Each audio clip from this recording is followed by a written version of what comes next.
Road మీద బండ్లలో మేము, గంటల కొద్దీ ట్రాఫిక్. బండి నడిపే స్పేస్ లేదండి. దీని మీద ఎకనామిక్ టైమ్స్ వాళ్ళు ఒక సర్వే చేస్తే సంవత్సరానికి 150 అవర్స్ మనం అందరం ట్రాఫిక్ లో గడిపేస్తున్నాం. ఎప్పుడు బాగా చదువుకొని ఉద్యోగం తెచ్చుకొని చిన్న కారు కొనుక్కొని రోడ్డు మీద గడిపేస్తున్నాం. ఎందుకు? ఇన్ఫ్రాస్ట్రక్చర్ లేదు కాబట్టి. ఎందుకు లేదు?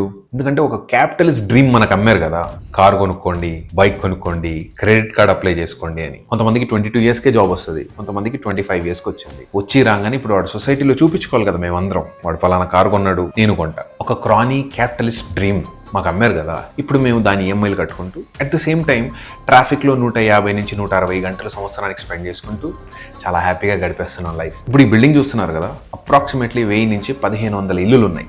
రేపు ఇంటి చొప్పున ఒక కారు లేదా ఇంటి చొప్పున 2 కార్లు ఉంటే 3000 కార్లు. ఆల్రెడీ ట్రాఫిక్ జామ్ ఉంది. ఇది మెయిన్ రోడ్డు, దీని వెనకాల కూడా ఇంకో 1000 అపార్ట్మెంట్స్, దాని వెనకాల రోడ్లో ఇంకో 500 అపార్ట్మెంట్స్. ఎక్కడికి వెళ్ళాలని సార్ ఇవన్నీ?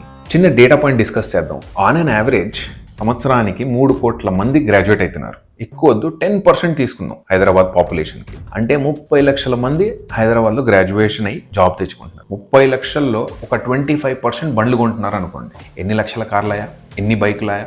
ఎక్కడికి వెళ్ళాలి? ఏ పొలిటికల్ పవర్ఫుల్ లీడర్ అయినా, ఏ పవర్ఫుల్ బ్యూరోక్రాట్ అయినా మీరు తప్పక మీ ఫస్ట్ సర్కిల్ కూడా ఈ ట్రాఫిక్లో సఫర్ అవ్వాల్సిందే sir. If we do not create respectful dignified public ట్రాన్స్పోర్ట్ని ఒక స్టేటస్ సింబల్ లాగా, ఒక షో ఆఫ్ సింబల్ లాగా తీర్చిదిద్దితేనే అందరూ కార్లు ఇంట్లో పడేస్తారు. కానీ దాని గవర్నమెంట్కి లాసే. బికాస్ పెట్రోల్ కన్జంప్షన్ తగ్గుతుంది, కార్ల సేల్ తగ్గుతుంది, ప్రజలు బాగుపడతారు. ప్రజల కోసం ప్రభుత్వం అనే సిద్ధాంతం ఏదైతే ఇండియాది ఉందో అది నిలబడుతుంది, అది గెలిపిస్తుంది.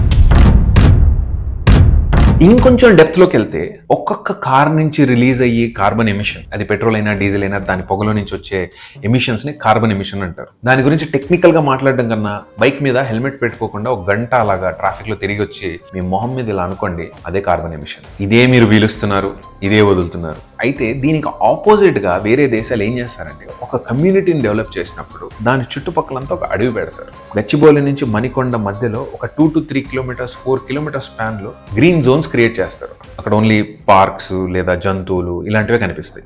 ఇలా ప్రతి ఏరియాకి మధ్యలో గ్రీన్ జోన్స్ ఉంటాయి. ఈ గ్రీన్ జోన్స్ వల్ల అడ్వాంటేజ్ ఏంటంటే, ఈ వెహికల్ పొల్యూషన్స్ ఏవైతే ఉన్నాయో ఇవన్నీ చెట్లు అబ్జార్బ్ చేసుకుంటాయి. మనకి ఈకాలజీ అనేది కంట్రోల్లో ఉంటుంది. అండ్ ఈ ఈకాలజీని చాలా తక్కువ అంచనా వేస్తున్నాం మనం. ఒకవైపు 140 కోట్ల జనాభా, రెండో వైపు మనకు నేచర్ అంటే రెస్పెక్ట్ లేదు. అక్టోబర్ 2కి వస్తున్నాం. ఆల్మోస్ట్ కేవలం 10-15 సంవత్సరాల క్రితం ఫ్యాన్లు ఆన్ చేసేవాళ్ళం కాదు, జాకెట్లు కొనేవాళ్ళం. ఇప్పుడు నేను ఇది రికార్డ్ చేసే ఫ్యాన్ ఆఫ్ చేస్తే చెమటలు వస్తున్నాయి.